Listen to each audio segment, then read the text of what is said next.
Baiklah, kita akan segera mulai acara seminar dan ujian skripsi atas nama Muhammad Fikri Surupanggil, NIM 17013-028, program studi teknik konstruksi jalan dan jembatan D4, judul skripsi mix desain, latasir dan metode pelaksanaan. Mengawali kegiatan ini sebagai ketua panitia penguji, mengucapkan selamat datang buat tim penguji bahkan tim pembimbing yang akan mengikuti seminar ujian skripsi ini. Selanjutnya kita masuk yang kedua adalah doa yang akan disampaikan oleh Muhammad Fikri Surupanggil. Silakan. Silakan sebelum kita memulai kegiatan hari ini, izinkan saya membawakan doa. Dulu pertama saya itu muslim. Jadi kita berdoa.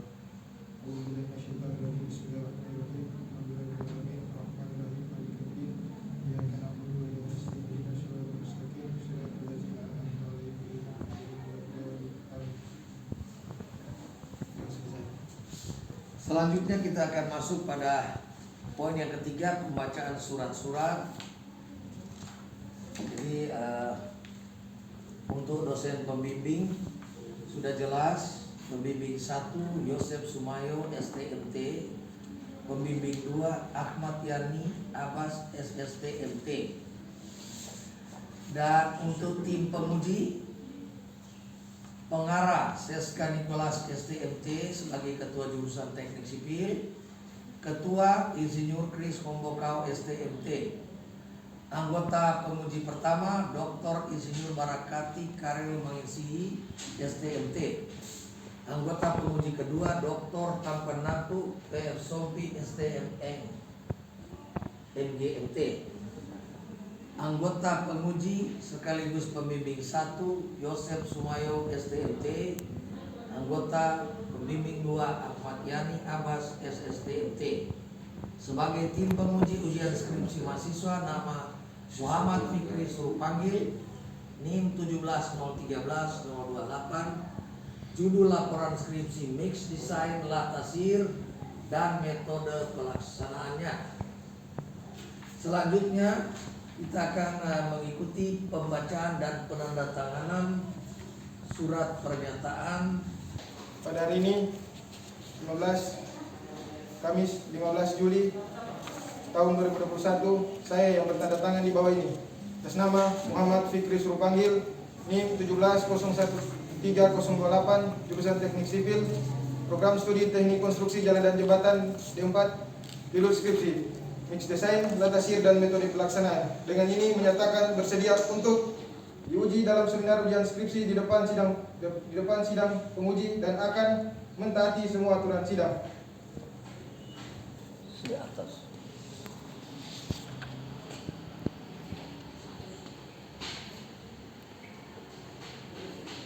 Tentang skripsi yang Anda tulis 15 sampai 30 menit.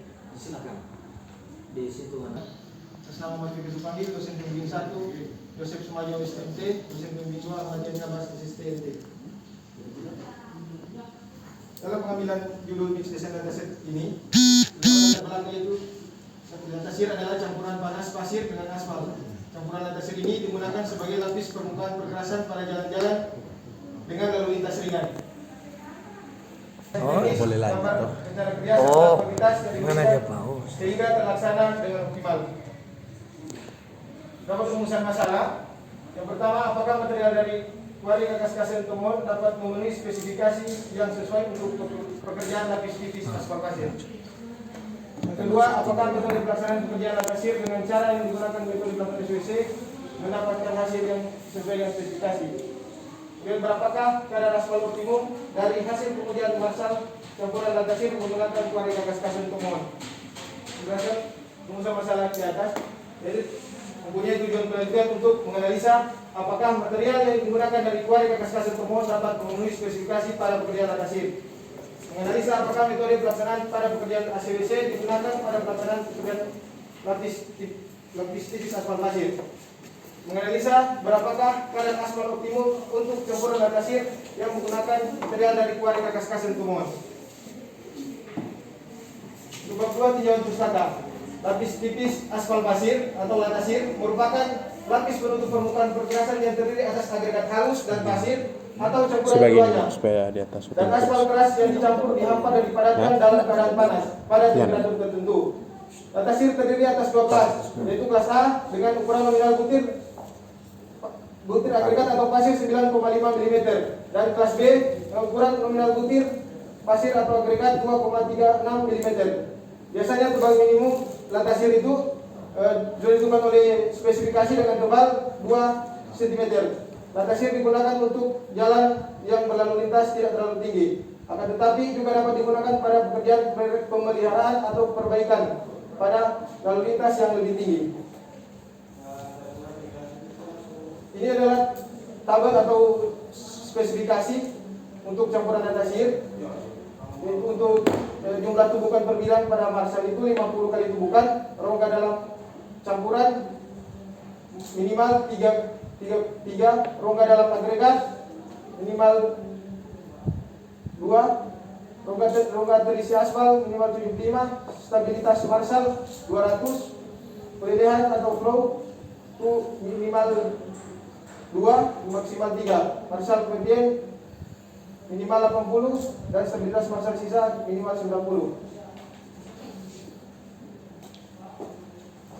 Bab 3 yaitu metode penelitian. Pada penelitian ini menggunakan metode eksperimental, di mana metode eksperimental diartikan sebagai cara belajar dengan cara praktik langsung agar seseorang dapat melakukan penelitian, mengalami dan membuktikan sendiri proses dan hasil percobaan yang diteliti. Jenis penelitian yang digunakan pada penelitian ini yaitu penelitian kuantitatif, di mana penelitian kuantitatif ini adalah penelitian ilmiah yang sistematis terhadap bagian-bagian dan fenomena serta kausalitas hubungannya. Tujuan dari penelitian kuantitatif ini sendiri yaitu mengembangkan dan menggunakan model-model matematis, teori, hipotesis yang berkaitan dengan alam. Dalam bagian akhir atau flowchart penelitian, pertama dilakukan pengumpulan material, kemudian pemeriksaan material. Untuk pemeriksaan material itu masuk ke agregat kasar, agregat halus. Untuk pengujian kausan menggunakan mesin Gauss Angels dan pengujian analisa saringan gradasi, berat isi dan berat jenis. Kemudian bila sudah memenuhi spesifikasi, kemudian kita desain.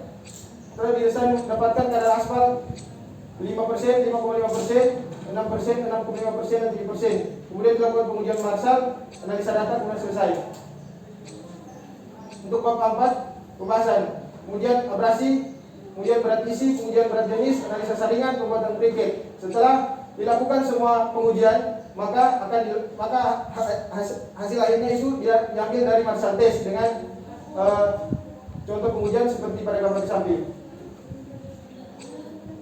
Nah, setelah dilakukan hasil marsal test, dapat didapatkan parameter-parameter yang parameter apakah material memenuhi spesifikasi atau tidak. Untuk density didapatkan nilai untuk kadar aspal 5%, 2230 sampai dengan 7% dia naik jadi 2300. Untuk stability pada kadar aspal 5% dia naik dari 600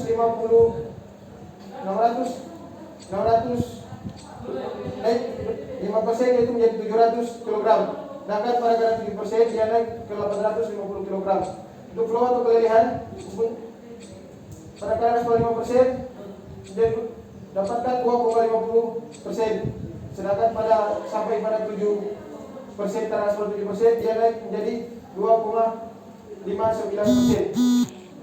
Untuk masalah penelitian mempunyai nilai pada kadar aspal 5% 258 dan pada kadar aspal 7% naik menjadi 300. Untuk feed nilai dalam rongga yaitu pada kadar aspal 5% dia naik ke 92%, sedangkan pada kadar aspal 7% dia turun sampai 3,2%. Untuk VMA pada kadar aspal 5% dia mendapatkan hasil 18% dan untuk kadar aspal 7% dapatkan 21,0%.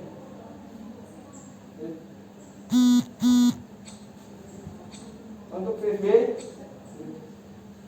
didapatkan nilai pada kadar aspal 5% 55,9 dan pada kadar aspal 7% didapatkan nilai 85,3%. Nah, setelah pengujian hasil parameter massa di atas, maka didapatkan nilai kadar aspal optimum seperti pada tabel di atas. Maka didapatkan dari variasi kadar aspal 5% sampai dengan 7%, maka ditemukan kadar aspal optimum yang memenuhi seluruh rangkaian parameter massa, yaitu pada 6,45%.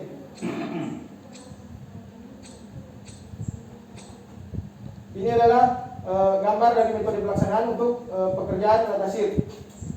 Pada umumnya yang biasanya itu digunakan seperti yang saya tahu itu biasanya di seram manual, tapi ini saya menggunakan dengan metode sama dengan ACWC, yaitu untuk metode menggunakan alat berat. Yang pertama itu lahan itu disiram dengan prempot, dan kemudian pencampuran dari alat tasir itu dia diambil dari AMP menggunakan dump truck, kemudian dilakukan ke finisher dan dihampar oleh finisher dan dibilas atau dirata menggunakan tandem roller, dan kemudian dipadatkan dengan pneumatic roller atau TR biasa dikatakan. Nah, untuk babnya itu kesimpulan. Yang pertama, berdasarkan pengujian Marshall test didapatkan parameter Marshall sebagai berikut. Nilai stability pada variasi kadar aspal yang memenuhi spesifikasi yaitu pada kadar aspal 5% sampai 7%. Nilai density untuk variasi kadar aspal yang memenuhi spesifikasi yaitu pada kadar aspal 6% sampai 7%. Nilai VIM pada variasi kadar aspal yang memenuhi spesifikasi yang ada pada kadar aspal 6,3% sampai 7%. Nilai VMA pada variasi kadar aspal yang memenuhi spesifikasi yaitu kadar aspal 65% sampai 7%. Nilai flow pada variasi kadar aspal yang memenuhi spesifikasi yaitu pada kadar aspal 5% sampai 7%. Yang kedua, metode pelaksanaan untuk alat tasir sangat baik apabila dilakukan menggunakan alat berat. Hal ini dapat mempercepat proses pelaksanaan